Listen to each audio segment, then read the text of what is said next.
The sunset painted the dusty plains of Wyoming Territory in hues of amber and gold as Nathan Xavier rode toward the small cabin he called home. His heart weighed heavy in his chest, a burden he'd carried for nearly 2 years now. The year was 1877, and the West was still wild, still unforgiving, but nothing had been as cruel as what life had dealt him and his beloved Beatrice. As his horse crested the final hill, Nathan saw smoke rising from the chimney. The sight of it once filled him with joy, knowing Beatrice would be waiting. Now it only reminded him of what they'd lost. The miscarriage had nearly destroyed them both. Physically, Beatrice had recovered, but the emptiness remained, an invisible wound that wouldn't heal. Nathan dismounted, his spurs jangling in the quiet evening air. He removed his hat, brushed the trail dust from his clothes, and entered the cabin. Beatrice Adams Xavier stood by the hearth, her auburn hair glowing in the firelight. At 24, she remained the most beautiful woman Nathan had ever seen, even with the sorrow that had dimmed her once vibrant green eyes. "You're home early," she said, offering a smile that didn't quite reach her eyes. "Dinner won't be ready for another hour." "Finished branding the north herd faster than expected," Nathan replied, hanging his hat on a peg by the door. His gaze drifted to the corner of the room where the empty cradle sat, a silent reminder of their loss.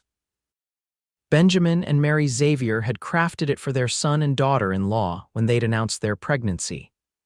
Now it sat unused, gathering dust despite Beatrice's daily polishing. Beatrice followed his gaze and moved to stand beside him. She slipped her hand into his, her fingers warm against his calloused palm.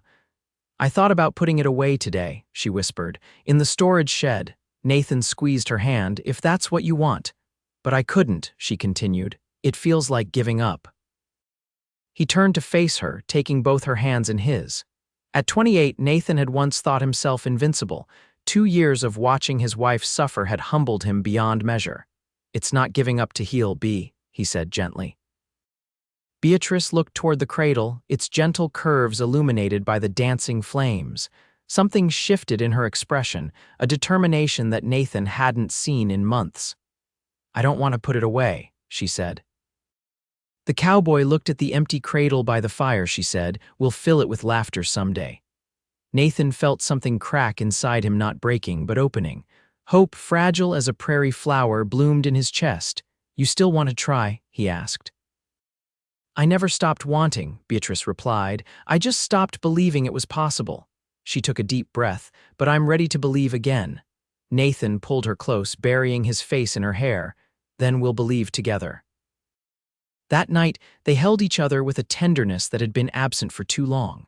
No promises were made aloud, but their hearts spoke volumes in the silence. Morning dawned bright and clear. Nathan rose early, as was his habit, and found Beatrice already awake, pinning her hair up for the day.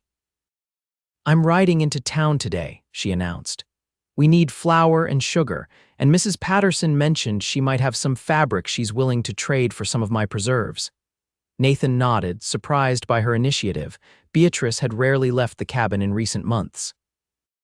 "Would you like me to come with you?" She shook her head. "You have work to do here. Besides," a small, genuine smile appeared, "I think I need this to be among people again." "Take Blue," he said, referring to his gentler mare. "She's steadier than your penny." "I will," Beatrice promised, standing on tiptoe to kiss his cheek. "I'll be back before sunset." As he watched her ride away, her back straight and determined, Nathan felt both pride and worry. Beatrice had been the daughter of the local schoolteacher, educated and spirited, with dreams of starting her own school someday. Their courtship had scandalized some the rough cowboy and the teacher's refined daughter, but their love had been undeniable. The miscarriage had dimmed that spirit, and Nathan had feared it might never return. Now, seeing her take this small step, he dared to hope again. Nathan spent the day mending fences on the northern border of their small ranch.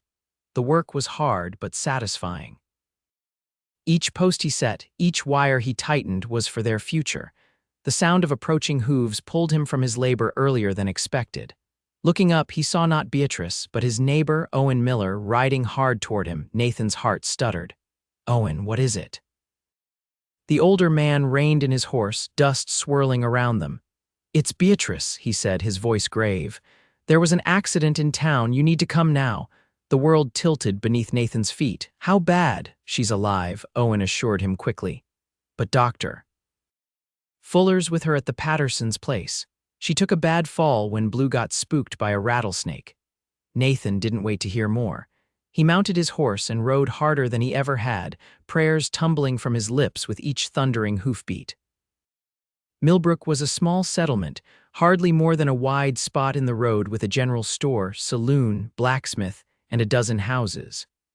The Pattersons' home stood at the edge of town, a tidy white clapboard structure that now had several horses tied outside. Nathan dismounted before his horse had fully stopped, taking the porch steps two at a time. Martha Patterson met him at the door, her round face creased with worry. "She's in the back room," Martha said. "The doctor's with her." Nathan pushed past her, heart hammering.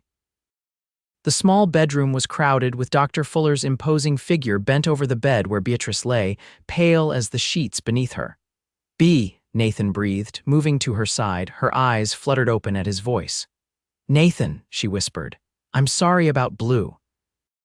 She bolted when, "Hush now," he interrupted, taking her hand. "Blue's fine. Owen has her. What matters is you." Dr. Fuller straightened up. The doctor was a serious man in his 50s with kind eyes that had seen too much suffering. "Mr. Xavier," he said, "your wife has sustained some bruising and a mild concussion. She'll need rest, but she's fortunate. It could have been much worse." Relief washed over Nathan, but something in the doctor's expression held him back from full celebration. "There's something else," Nathan said, not a question. Dr. Fuller glanced at Beatrice, then back to Nathan. "Perhaps we could speak outside." Cold fear returned. "Whatever you need to say, you can say in front of my wife." The doctor nodded slowly. "Very well, Mrs. Xavier, you suffered significant trauma in the fall." He paused, choosing his words carefully. "Given your previous history and the nature of your current injuries, I believe it may further complicate your ability to carry a child to term." The words landed like physical blows. Nathan felt Beatrice's hand tighten painfully around his. "You're saying I can't have children," she said flatly. "I'm saying it would be extremely difficult," Dr. Fuller clarified, "and potentially dangerous for both you and any child you might conceive." Silence fell heavy in the room. Nathan couldn't speak, couldn't think beyond the devastating realization that their renewed hope had been crushed before it had truly blossomed. "I'll give you some privacy," the doctor said, collecting his bag. "Mrs. Patterson will bring some tea with willow bark for the pain." Rest is the best medicine now. After he left, Nathan sat carefully on the edge of the bed, still holding Beatrice's hand. She wouldn't look at him, her gaze fixed on the ceiling. "We should get you home," he finally said. "You'll be more comfortable there." "The cradle," she whispered. "We should put it away after all." Nathan's throat tightened. "B, please," she interrupted, her voice breaking.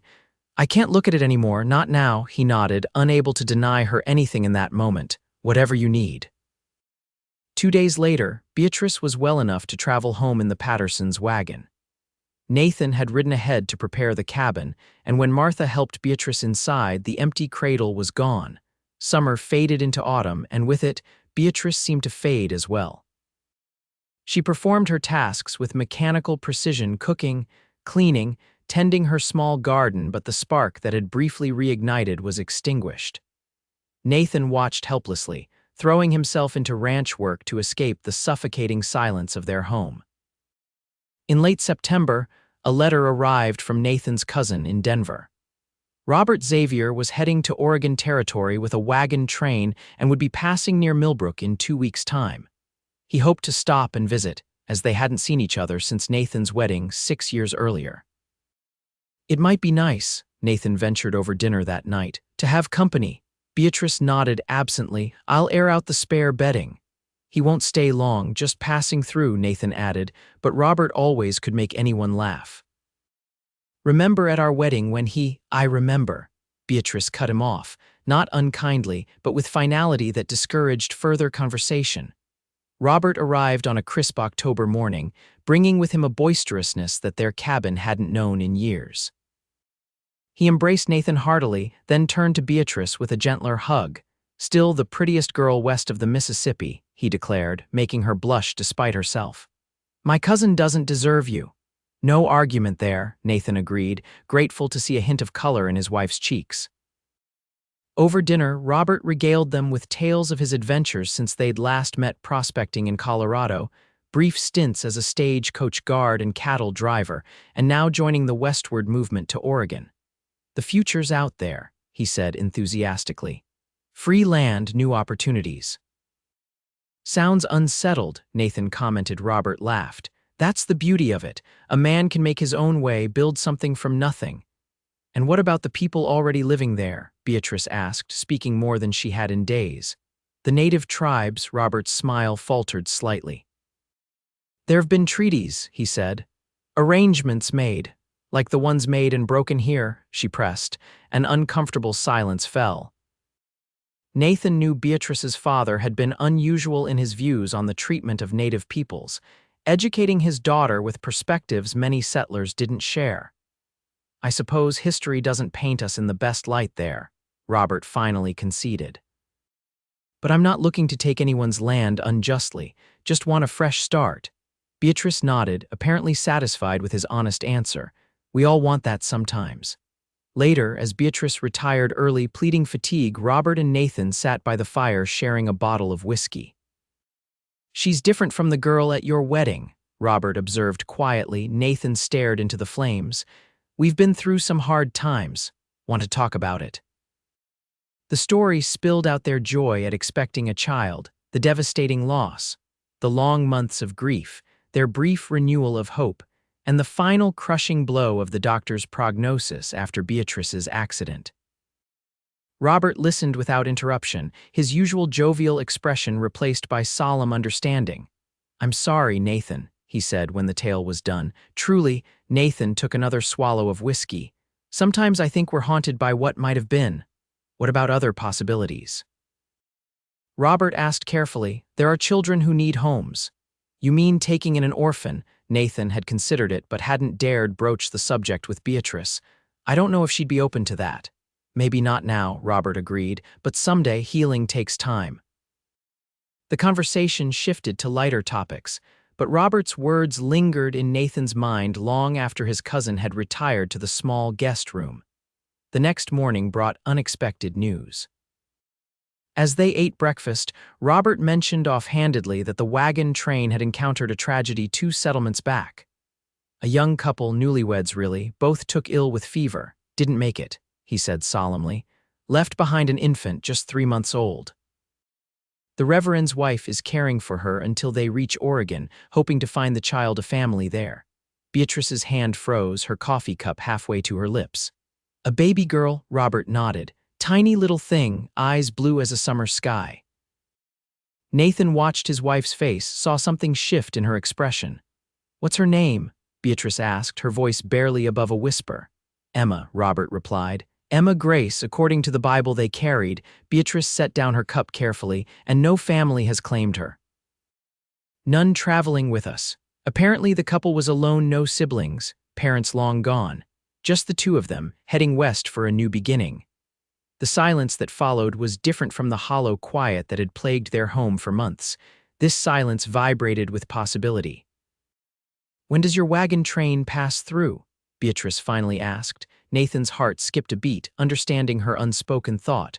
Robert seemed to grasp it too, his eyes widening slightly. 4 days from now. They're moving slower than I am. I rode ahead. Beatrice looked directly at Nathan, a question in her eyes that needed no words.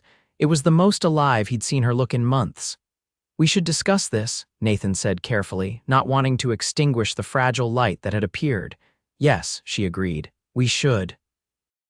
After Robert excused himself to tend to his horse, giving them privacy, Beatrice reached across the table for Nathan's hand. I know it's sudden, she began, and perhaps it's foolish to even consider, but it's not foolish, Nathan interrupted gently. Not if it's what you want. Is it what you want? She countered. Nathan considered the question honestly. I've wanted a family with you since the day we married. How that family comes to us, that matters less to me than having one at all. Tears welled in Beatrice's eyes, but they were different from the tears of grief he'd grown accustomed to seeing. She needs a home, Nathan, and we have one to give. It won't replace what we lost, he cautioned. Nothing could, Beatrice agreed, but perhaps this is how we begin to heal, not by forgetting what might have been, but by embracing what could be. The decision made, they spent the next 4 days in a flurry of preparation. The cradle was brought back from the storage shed, cleaned and positioned near the hearth. Beatrice unpacked the small collection of baby clothes she'd begun sewing during her pregnancy, her fingers tracing the tiny stitches with bittersweet remembrance. Nathan rode into town to speak with Reverend Johnson, who sent a telegram to his counterpart traveling with the wagon train. The reply came the next day. They would arrive by noon on Thursday and would welcome the Xavier's interest in the orphaned child. On Thursday morning, Beatrice rose before dawn. Nathan found her standing by the window, watching the eastern sky lighten. What if she doesn't like us? Beatrice whispered, voicing the fear that had kept her awake. Nathan wrapped his arms around her from behind, resting his chin on her shoulder. She's 3 months old, Bea. She'll like whoever feeds her and keeps her warm. And later, when she's older and learns we're not her real parents. We'll be her real parents, Nathan said firmly. Not by blood, but by choice, by love. And we'll tell her about the brave young couple who brought her into the world, who loved her enough to undertake a dangerous journey for a better future. Beatrice turned in his arms, searching his face. When did you become so wise? Married a teacher's daughter, he replied with a small smile. Some of it was bound to rub off eventually. They rode into town together, tension and anticipation making the journey seem longer than usual. A small crowd had gathered at the edge of Millbrook, where the wagon train would pass. News traveled fast in small settlements, and the possibility of an orphaned baby finding a home with the Xaviers had captured the community's interest.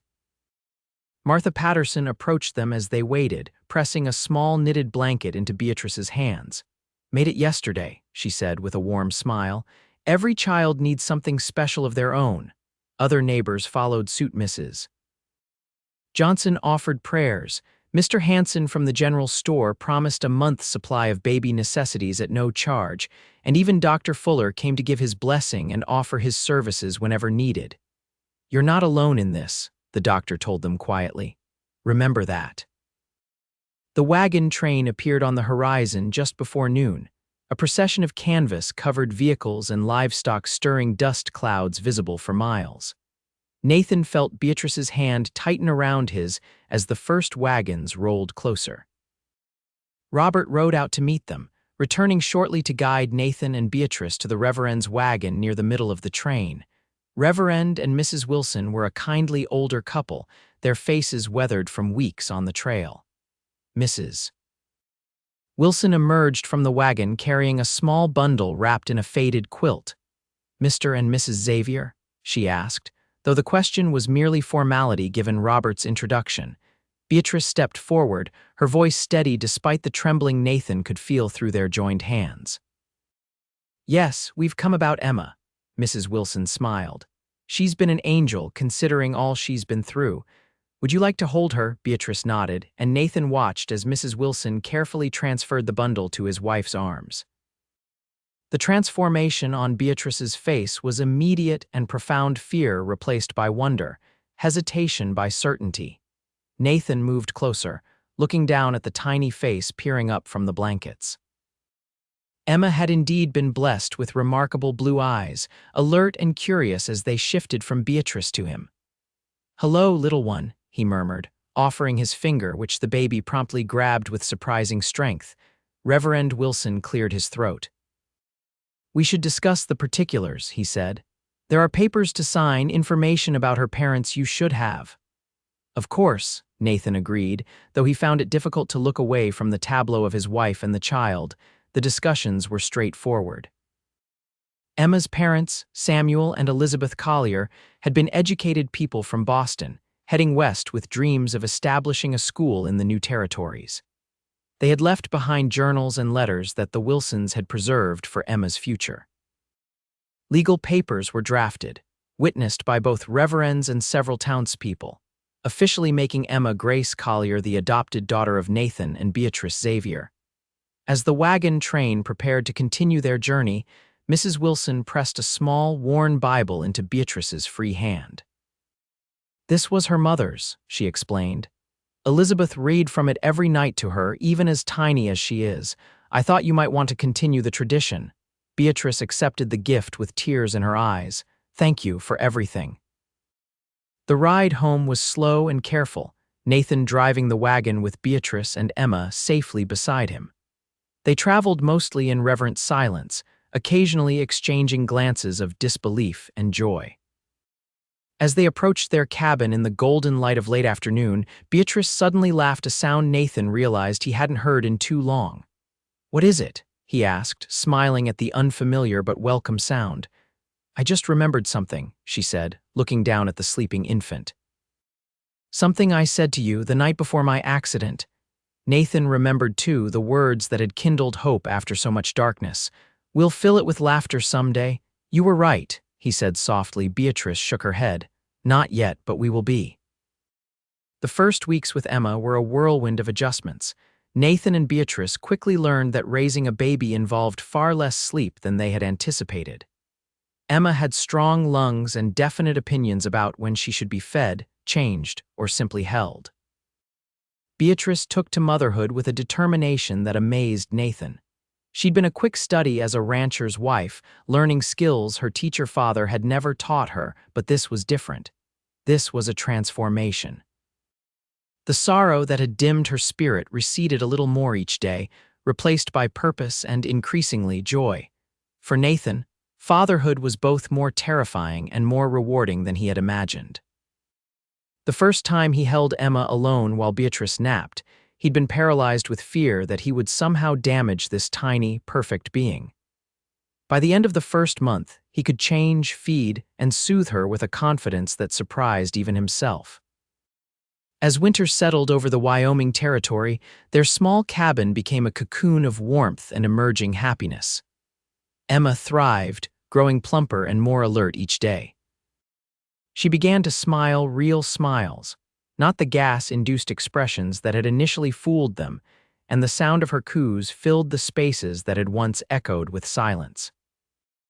On Christmas Eve, as a gentle snow fell outside, Nathan sat by the fire holding Emma while Beatrice prepared a simple holiday meal. The cradle, now occupied every night, sat empty beside him as he rocked the drowsy infant. "I never thought I could love someone I hadn't known for more than a few weeks," he admitted quietly. "But I'd die for her, Bea, without hesitation." Beatrice set down the spoon she was using and came to sit beside them. "I know," she said, gently stroking Emma's downy hair. "I feel the same way." Nathan looked at his wife, really looked at her, and saw that the shadows had lifted from her eyes. Not completely, he suspected some shadows would always remain, but enough that her smile now reached them, warming him more than any fire could. "Are you happy?" he asked, needing to hear the words. Beatrice considered the question with the thoughtfulness that had first drawn him to her. "I'm healing," she finally said. "And yes, I'm finding happiness again, different than before, but real." She leaned against his shoulder, creating a perfect family tableau that Nathan wished he could preserve forever. "Emma isn't a replacement for what we lost," she continued. "She's her own miracle. Her parents would be proud to see how she's thriving with you," Nathan said. "With us," Beatrice corrected gently. "You're a wonderful father, Nathan." As if in agreement, Emma made a contented sighing sound in her sleep. "I've been thinking," Beatrice said after a moment. "In the spring, once the weather improves, we should invite your parents to visit. They should meet their granddaughter." Nathan's parents lived in Colorado now, having sold their ranch 2 years earlier. They had visited briefly after Beatrice's miscarriage but hadn't returned since. "They'd like that," Nathan agreed. "Mother will spoil her terribly." "As grandmothers should," Beatrice replied with a smile, "and I've been reading Elizabeth's journals." "Did you know she was planning to start a school in Oregon?" Nathan nodded. "The Reverend mentioned it." "It's got me thinking about teaching again," Beatrice continued, a hint of nervous excitement in her voice. "Not right away, but perhaps when Emma's a bit older. There are enough children in and around Millbrook now, they need proper schooling." The idea of Beatrice returning to her first passion warmed Nathan's heart. "You'd be wonderful. Your father would be proud." Her father had passed away the year after their wedding, never knowing how close he'd come to being a grandfather. The mention of him brought a momentary sadness to Beatrice's eyes, but it didn't linger as it once might have. "Thank you," she said simply, "for understanding how much it means to me. We're partners," Nathan reminded her, "in all things." The winter passed more quickly than any Nathan could remember, marked by Emma's milestones rather than the slow crawl of days. Her first attempt at rolling over caused such celebration that Nathan was certain they'd appeared ridiculous to anyone watching. Each new skill grasping objects, recognizing their faces and voices, eventually sitting up with support was documented in a journal Beatrice kept faithfully. Spring arrived with a profusion of wildflowers and the promised visit from Nathan's parents. Benjamin and Mary Xavier were immediately enchanted by their adopted granddaughter, and any lingering concerns Nathan had about their acceptance vanished the moment his father shed unashamed tears while holding Emma. "She has your eyes," Benjamin insisted, though this was biologically impossible. "She has her own eyes," Nathan corrected gently. "And they see us as her family, that's what matters." Mary, practical as always, had brought a trunk full of baby clothes, blankets, and toys that she'd been collecting since receiving news of Emma's adoption. "I may have gone a bit overboard," she admitted to Beatrice. "But it's not every day you get a grandchild. She'll grow into everything eventually," Beatrice assured her, though privately she confessed to Nathan later that they might need to build a larger cabin just to store all the gifts. During his parents' visit, Nathan broached a subject he'd been considering for months. "I've been thinking about expanding the ranch," he said over dinner one night. "The Henderson place to the east is available. Old man Henderson's sons have all moved to California and he's looking to sell before joining them." Benjamin nodded thoughtfully. "Good grazing land there. It would double our operation," Nathan continued. "More work, but more security for our future, for Emma's future." "And any siblings who might join her," Mary added, with the subtle lack of subtlety that mothers-in-law had perfected through generations. Rather than the pained silence such a comment might once have triggered, Beatrice surprised Nathan by nodding. "We've discussed that possibility," she said. "Not right away, but perhaps in another year or so." Later that night, after his parents had retired to the small guest room and Emma was asleep in her cradle, Nathan questioned Beatrice about her comment. "Have we discussed more children?" he asked, careful to keep his tone neutral. "I don't recall that conversation." Beatrice set down the dishes she'd been drying. "Not explicitly," she admitted, "but I've been thinking about it, about adoption. There are other children who need homes, just as Emma did." Nathan felt a surge of emotion he couldn't immediately identify. "You'd want that, to adopt again, not tomorrow," she clarified. "Emma needs our full attention now, but yes, someday. I've come to realize that motherhood isn't about bearing a child, it's about raising one, loving one." She paused, a vulnerability in her expression. "Unless you wouldn't want, I want what you want," Nathan interrupted. "If that's more children, then yes, 100 times yes." The relief on Beatrice's face made him realize how nervous she'd been to broach the subject. "I wasn't sure," she confessed. "We've found our balance again, and I worried about disrupting that." Nathan took her hands in his. "Life is disruption, B, the good kind, the kind that helps us grow." After his parents' departure, Nathan proceeded with the purchase of the Henderson property. The expansion meant longer days and harder work, but it also meant security and prosperity that had previously seemed just out of reach. Summer brought Emma's first birthday, celebrated with a small gathering of neighbors and friends. The tiny girl who had entered their lives so unexpectedly was now a sturdy, cheerful toddler with a mop of dark curls and an infectious laugh that could dissolve even the sternest expression. "To think we almost missed this," Beatrice murmured to Nathan as they watched Emma being passed from one admiring neighbor to another. "But we didn't," he replied, squeezing her hand, "and that's what matters." As autumn approached, Beatrice began preparations for the small school she intended to start. With Nathan's help and the enthusiastic support of several local families, they converted an unused barn on their property into a simple schoolhouse. Benches were constructed, books were ordered from Denver, and by October, Beatrice Xavier's school for children welcomed its first 7 pupils. Watching his wife in her element, guiding young minds with patience and enthusiasm, Nathan felt a pride that nearly overwhelmed him. This was the woman he had fallen in love with, passionate, determined, resilient. The trials they had endured hadn't broken her spirit, they had tempered it, like steel in fire. One evening in late November, as the first serious snow of the season fell outside, Nathan returned from tending the livestock to find Beatrice sitting by the fire, Emma asleep in her lap, and a letter in her hand. "What's that?" he asked, removing his heavy coat and boots. Beatrice looked up, her expression complex. "A letter from the Wilsons. They've settled in Oregon." Nathan sat beside her, careful not to disturb the sleeping toddler. "Good news, I hope." "Mostly updates about their new community," Beatrice said, "but there's something else." She handed him the letter, indicating a particular paragraph. The words leaped out at him immediately. A family recently arrived with 5 children, having lost their mother to fever on the journey. The father, Mr. Nicholas Bennett, is overwhelmed with grief and the responsibility of caring for his children alone. The youngest, twins of just 14 months, are particularly in need of a mother's care. We've been assisting as we can, but the situation is dire. Knowing your kind hearts, we thought you might know of a family in your area seeking children to love. Nathan looked up from the letter to find Beatrice watching him intently. "Twins," he said softly. 14 months, she added, "just Emma's age."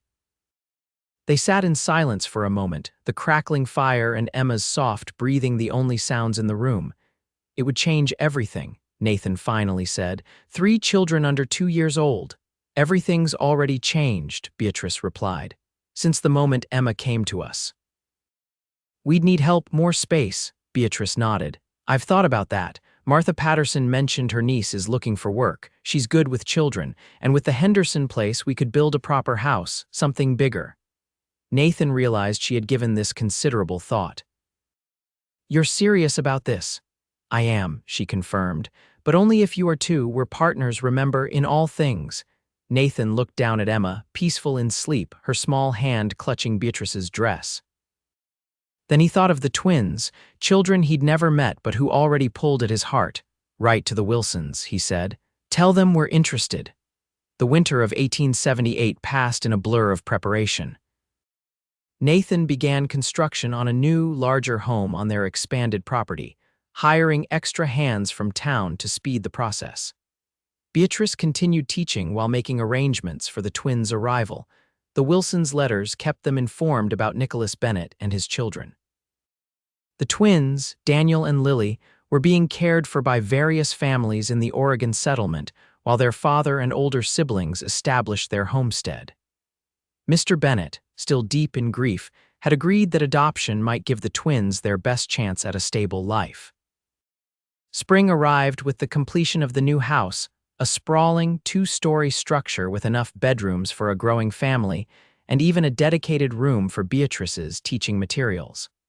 They moved in just 2 weeks before the scheduled arrival of the twins. Emma, now a talkative, curious 18-month-old, explored every corner of her new home with delight. "Big," she declared repeatedly, one of her growing vocabulary of words that never failed to amaze Nathan with their clarity and confidence. On a warm May morning, Nathan and Beatrice stood on the platform of the newly established Millbrook train station. The railroad's extension had reached them only months earlier, a development that made the journey from Oregon Territory possible for the escorting Wilsons and their precious cargo. Emma, dressed in her finest pinafore, squirmed impatiently in Nathan's arms as the train's whistle announced its approach. "They're coming, sweetheart," he assured her, though she had only the vaguest understanding of the impending arrival of 2 new siblings. Beatrice gripped Nathan's free hand, her face a mixture of anticipation and nerves. "Do you think they'll like us?" The echo of her question from the day Emma entered their lives made Nathan smile. "They'll love you," he said with certainty. "Just as I do, just as Emma does." The train pulled into the station with a screech of brakes and billowing steam. Passengers began disembarking, and then there they were, Reverend and Mrs. Wilson, each carrying a dark-haired child. The introductions were made through tears and laughter. Daniel, slightly larger than his sister, regarded Nathan with solemn brown eyes before breaking into an unexpected smile. Lily, more reserved, clung to Mrs. Wilson until Beatrice gently coaxed her into her arms. Emma, fascinated by these new arrivals her own size, repeatedly pointed and announced, "Baby." "That's right, Emma," Nathan confirmed, his voice thick with emotion. "Your new brother and sister." The journey home was chaos of the most beautiful kind, three toddlers, all with different needs and reactions to this strange new situation. By the time they reached the new house, Nathan and Beatrice were exhausted but exhilarated. The Wilsons stayed for a week, helping ease the transition. They shared stories of the twins' early months, their personalities, their preferences. Daniel was bold and curious, already walking confidently and exploring everything within reach. Lily was more contemplative, observing carefully before committing to any action. "They're remarkably resilient," Mrs. Wilson told Beatrice one evening as they watched the three children play on a blanket in the front room. "Children often are more than we give them credit for." "Like Emma," Beatrice agreed. "Sometimes I forget all she endured before coming to us." "You've given her a wonderful life," Mrs. Wilson said, "and you'll do the same for these two." After the Wilsons departed, the real work of blending their expanded family began. There were difficult nights when all three children seemed determined to stay awake, days when tempers flared and patience wore thin, moments when Nathan and Beatrice wondered if they had taken on more than they could handle. But there were also mornings when they woke to find all three toddlers curled together like puppies in one of their beds, having apparently decided during the night that togetherness was preferable to separation. There were afternoons of laughter as they chased each other through the tall grass, evenings of peaceful storytelling by the fire.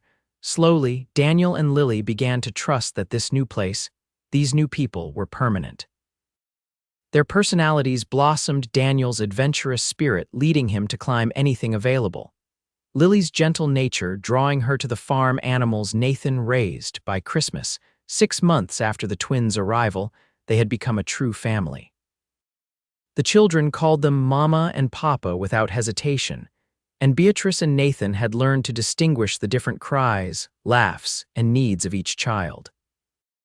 On Christmas Eve, with all three children finally asleep after the excitement of hanging stockings and setting out cookies for Santa, Nathan found Beatrice standing in the doorway of the nursery, watching their slumbering brood.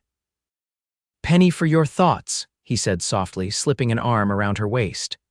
"I was thinking about that empty cradle," she replied, "how it once seemed like the emptiest thing in the world." Nathan nodded, remembering those dark days that now seemed so distant.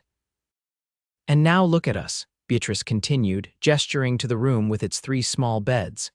"So full of life I can hardly remember the silence." Nathan pulled her closer. "Do you ever regret it, taking on so much at once?" Beatrice turned to face him, her eyes clear and certain. "Not for a moment. This is exactly where we're meant to be." As they closed the nursery door and headed downstairs to place presents under the small tree, Nathan reflected on the journey that had brought them here. From the depths of grief to the heights of joy, from emptiness to abundance. The next morning, watching Emma, Daniel, and Lily tear into their presents with unbridled enthusiasm, Nathan caught Beatrice's eye across the chaos. She smiled, and in that smile was everything they'd ever hoped for. The cowboy had looked at the empty cradle by the fire, and she had said, "We'll fill it with laughter someday." That promise, born of hope in the midst of sorrow, had been fulfilled beyond their wildest dreams. Spring 1880 brought another change to the Xavier household. A letter arrived from Nicholas Bennett, the twins' biological father. After 2 years establishing his homestead in Oregon Territory, he had found some measure of healing from the loss of his wife. His older children were thriving, and he expressed a desire to know how Daniel and Lily were faring. The letter contained no request to reclaim the twins, only a father's natural concern for the welfare of the children he had reluctantly given up. Enclosed were drawings from the twins' older siblings and a daguerreotype of the entire Bennett family, taken before the mother's passing. Nathan and Beatrice discussed the letter at length, deciding transparency was the best approach. Though Daniel and Lily, now 3 years old, had fully integrated into the Xavier family, they deserved to know their history. "We'll tell them when they're old enough to understand," Beatrice said as they sat on the porch watching the children play. Emma, now 4, was organizing some elaborate game that involved Daniel and Lily following her instructions with varying degrees of compliance. And the Bennett family. Nathan asked, "Do we allow communication?" Beatrice considered the question. "I think we should. Letters, pictures. Perhaps someday when they're older a visit, they have brothers and sisters they've never known." Nathan nodded, admiring his wife's generosity of spirit. "I agree. Family is family in all its forms."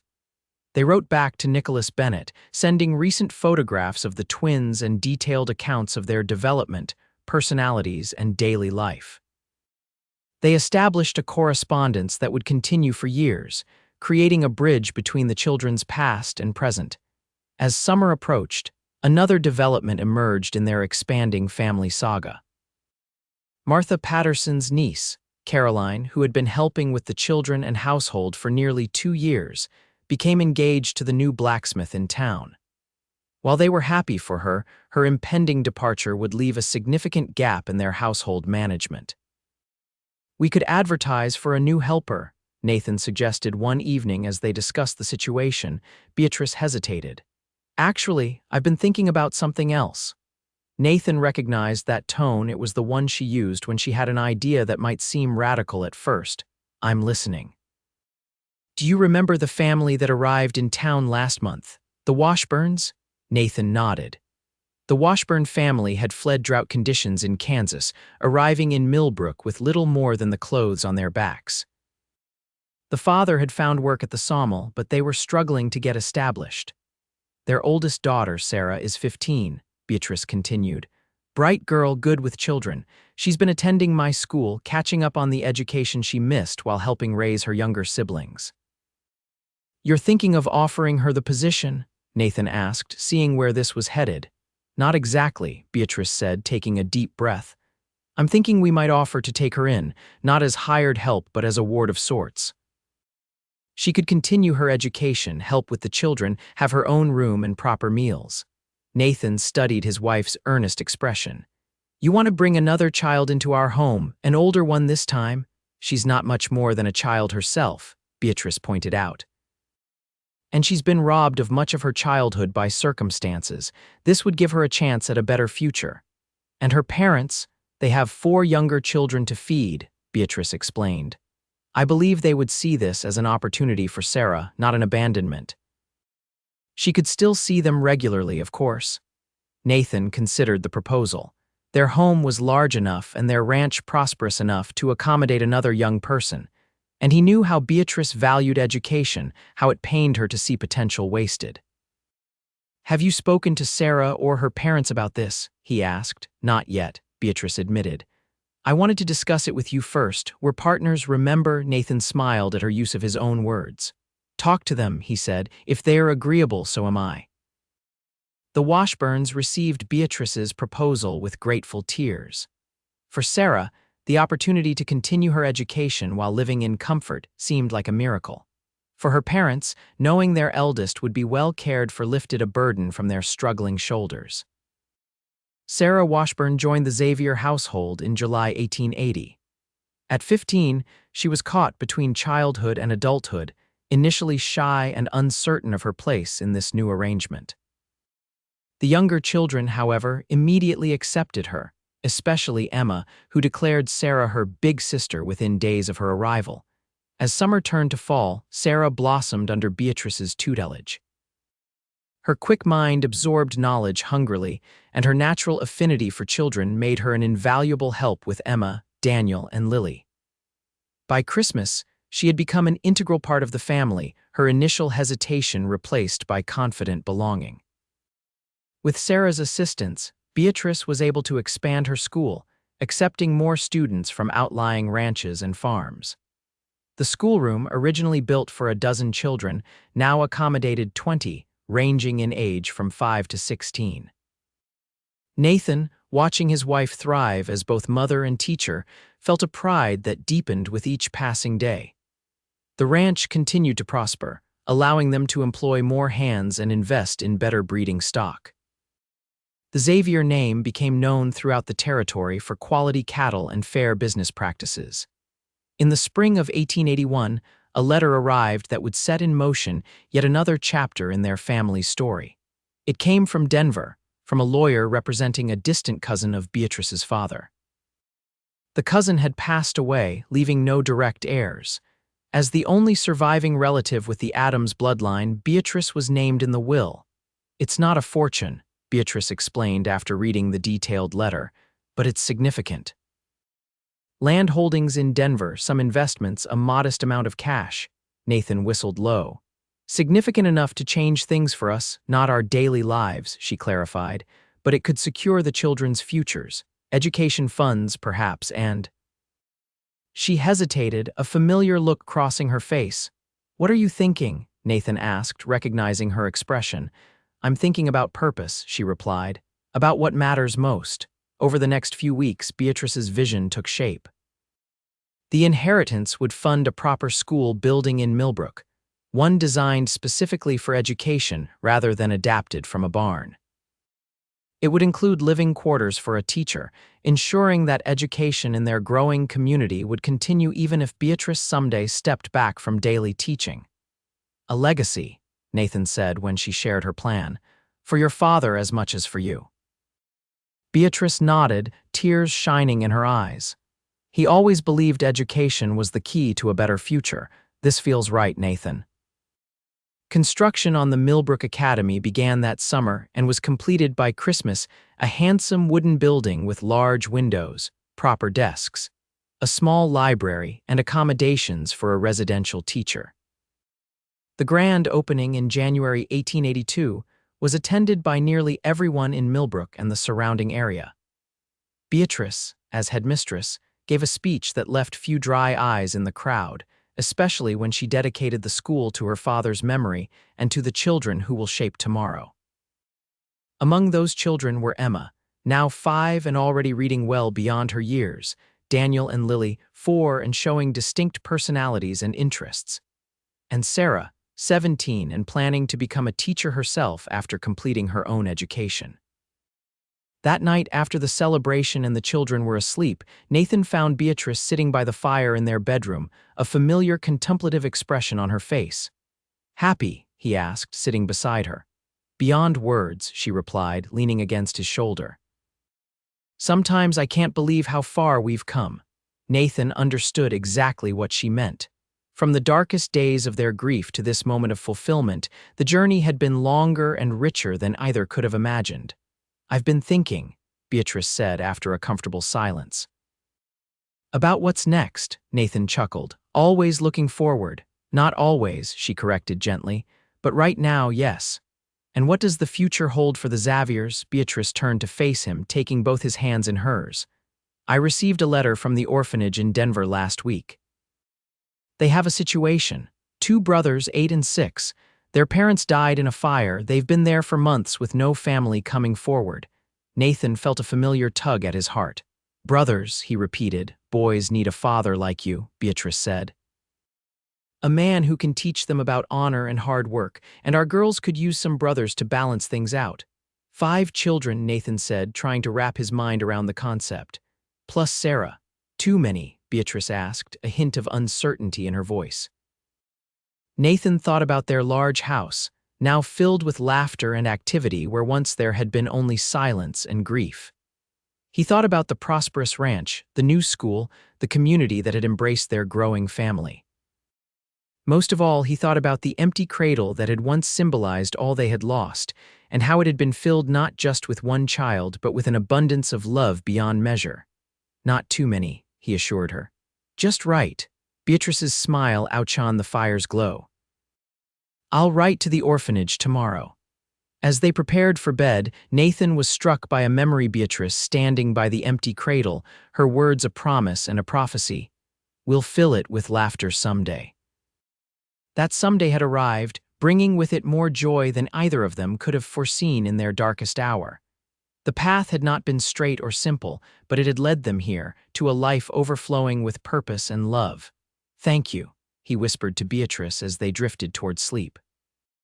For what? She murmured, for never giving up on us on the possibility of happiness. She squeezed his hand in the darkness. We found it together, she reminded him. Partners in all things, he agreed, now and always. Outside, snow began to fall gently on the Wyoming night, covering the land in a pristine blanket of white. Inside, the Xavier home stood warm and secure, sheltering dreams both fulfilled and yet to come. The empty cradle that had once represented their greatest sorrow now symbolized their greatest blessing, the capacity to love beyond boundaries, to build family not just through birth, but through choice and commitment.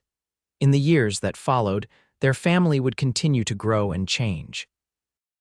The brothers from Denver, Michael and Joseph, would arrive in the spring, bringing new energy and dimension to the household. Sarah would eventually marry the young doctor who came to replace the aging doctor. Fuller, establishing her own family while maintaining close ties with the Xaviers who had given her a second chance.